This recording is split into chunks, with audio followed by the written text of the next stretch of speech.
ئەگەر تا ئێستا لە کوردستان کاری فیتەری بەڕێکەوت و لێهاتووی وەستاکان خۆیان بوو بێ، ئەوە لەمە دوا کەسانێک پێدەگەێنرێن کە بە ئەکادمی دەبنە فیتەر، ئەو شوێنەش بەشی چاکردنەوەی ئۆتۆمبیلە لە پەیمانگای تەکنەلۆژیای هەولێر. ئەو بەشەی باوکاری و هاندانی کونسوڵخانەی گشتی ئەمریکا لە هەرێمی کوردستان کراوەتەوە. ڕۆژی چوارشەمە بۆ یەکەم جار دەست بەکار بوو.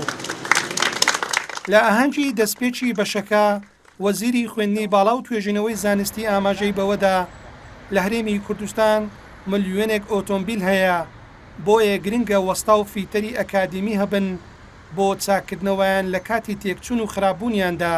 ئێوە خۆتان نەزانن ئێستا لە کوردستانە ئەو زیاتر لە 1 ملیۆن سیارە هەیە. ئەم زۆر جار ئێمە کێشەی ئەومان هەیە بە تایبەتی لەو بوارانەی کە ئێمە ئازانین تەکنۆلۆژیای سیارە ڕۆژ بە ڕۆژ گەشەکە ژمارەوەی ئەو سیاراتانە و ژمارەی ئەو شەریکاتانی کە بە تەکنۆلۆژیای جیاواز لە فراوانبوودایە کە دێتە کوردستان. بۆ ئێمە پێویستمان بەوە هەیە کە خەڵکێکی شارەزا کارامە بۆ بازاری کار حازر بکەین.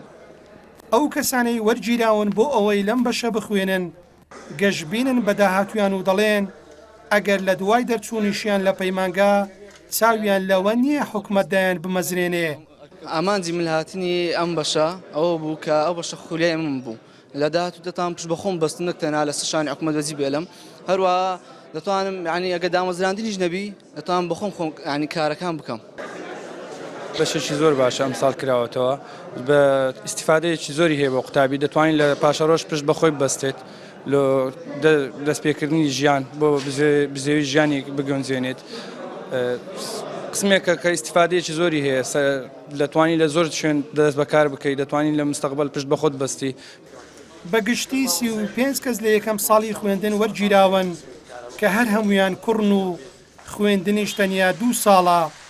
هێمن مامەند NRT هەولێر.